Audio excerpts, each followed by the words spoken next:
Well, good morning. It's a gray day here in the old south of France, and putting it off. But what I think I'm going to do today is remove the forms under the patio or on the edges of the patio, especially under where I want to put the canavos or basically the drainage channels. Kind of afraid what I'm going to find, but I need the wood eventually, so I want to clean it. Treat it for bugs, and then put it in the garage to dry out. So I've got some, most of it's over here already, but just that section is quite a bit of wood I need. So I'm gonna have to take a look and pull it up, even though I don't want to. So anyways, let's take a look at that. So this is an example here of one of the cracks. You can't see the plastic rule that I have, what they call the rule here in France, but if you can tell just very faintly, there's a piece of plastic underneath that basically designates where you want the concrete to crack. And so along here, you can just see very fine hairline kind of fracture that runs along. And this is where I intended it to crack. And this gives it control. Basically, they call it a control joint in concrete, and you put it everywhere, at most 3 meters. And the skinnier it is and the longer it is, the more you need to do. So for example, one example of what I've done in this section here where it's really thin is I've put a crack or a plastic spacer thing in here. I put one in here. I put another one here. Another one here. Another one here. Another one here. And another one here. So there's quite a lot of, what do you call them, those control joints in there. The problem is, what I found is I kind of miscalculated a bit. So unfortunately, in this corner here, which is the section, the really skinny section that goes on the back of the house, which I knew would be a bit of a problem, it's starting to show up that there are cracks in the corners. I don't know if you can see here, but along this section here, this little guy like that, and he's basically cracking, and I didn't put control joints in there. So that was a mistake. I should have done a diagonal probably to the corner, and it's happening on both ends. Yeah, don't know if there's anything I can do about it to fix it. It's just, I think it's really just going to be a good learning experience where to do it for the next time if I ever do something like this again. So yeah, I think what I'm going to do is start by taking off all the plastic on this section here. There should be wood under it. There will be wood under it. It hasn't gone anywhere, I know that. And then as I remove it, we'll see what's underneath. What I'm expecting to see is rebar poking through. I was going to leave the wood on all winter, but I realized that I may need that wood to do the bathroom later on. And really, the wood's not going to do anything, so I might as well just bite the bullet and see what it looks like. So let's get going on that.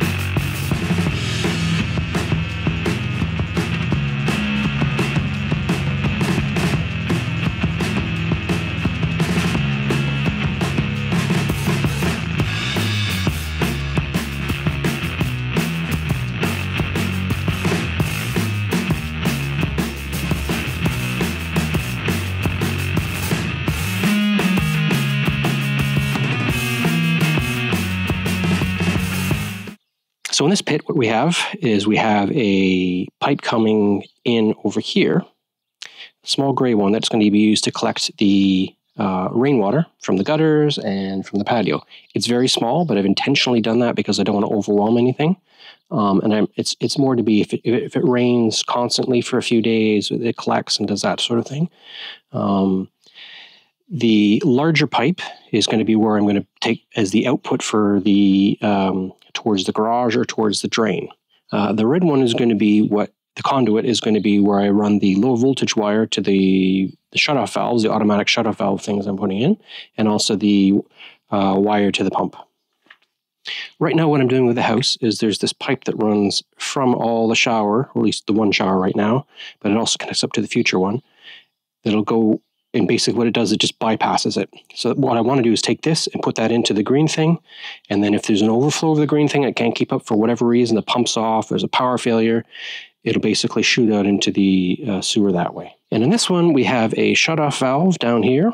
And basically it's a one-way non-return valve from the sewers that stop water from coming up from the village or poop coming up from the village and into our stuff. And this other big guy here, this other green lid on is a black like poop collector, and that collects from all the toilets and all the other things that we don't want to have go into the grey water system. So now that I have the plastic off, I can see, well, there's quite a lot. It's quite a lot wetter than I expected. Looking at this wood, I thought it would be much more, protected with plastic, at least on 3 sides. I didn't think it would fill up with water and soak in like that. So it's actually quite good that I'm doing it now, because it might have rotted more or gotten, too waterlogged for next summer when I start working on the bathroom. So yeah, I think we should start taking that up. It's a bit scary, but this is the big one. We'll see what's underneath it.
Well, I think I'm getting a bit stuck here. So I'm going to remove all the screws all the way around and then try to remove from that end and work my way along. Hopefully I can get those little bits up and then get some leverage up so I can pull starting at one end and going to the other. Otherwise, I don't really know what to do. Let's do it.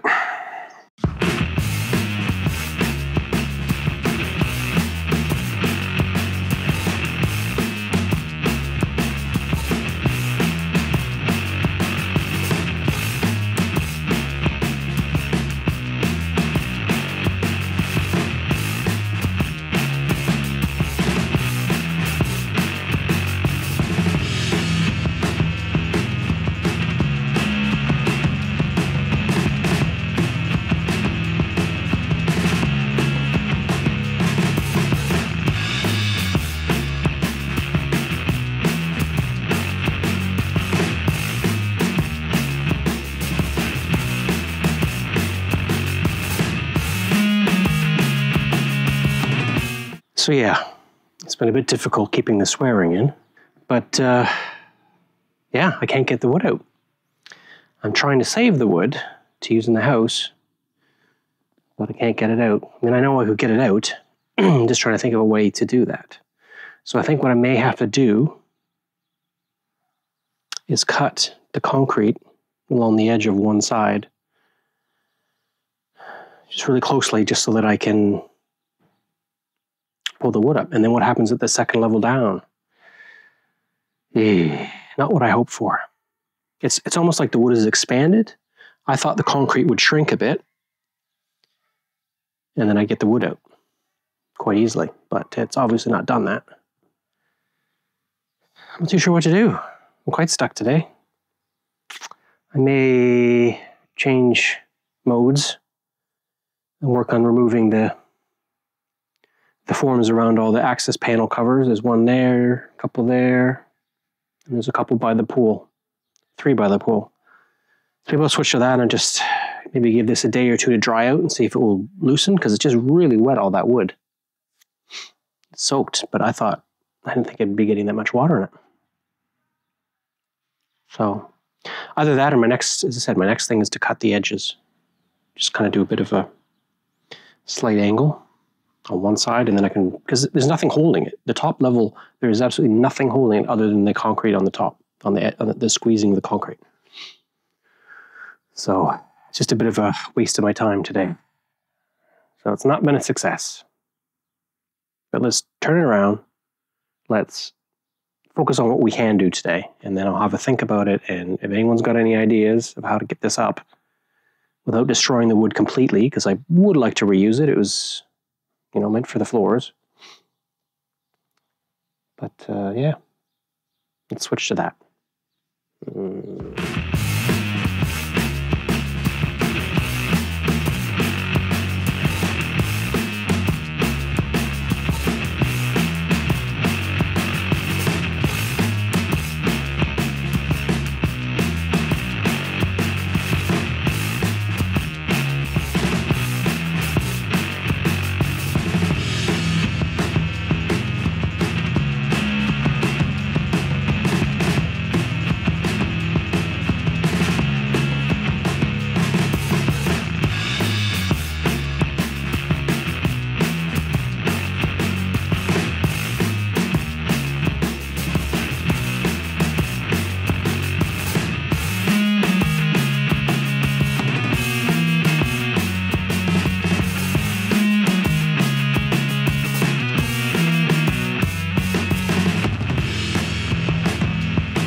So yeah, not the greatest day. I'm not sure what to do about the long pieces of wood that I'm trying to save. Focus on some positive. I got 3 of these covers off. Unfortunately, they weren't as good as I had hoped. Some of them are okay, but I should have gotten a concrete vibrator, and that would have made the concrete mush in more. It could get sharper and tighter edges. I can fix it, but it's just going to be a bit more work to get the basically the covers on them so they sit well. So yeah, not a great day. But hey, tomorrow I'll sleep on it tonight, and I'll see if I can get some sort of solution for how I'm going to get this wood out without destroying it. I'm hoping I can use an angle grinder, concrete, blade on it, and cut them out. But we'll have to see. Anyways, doesn't always work out to be the best. I kind of went in worrying about this, and it ended up being a bit of a mess. So anyways, thanks for watching, and I'll let you know how it goes. Cheers.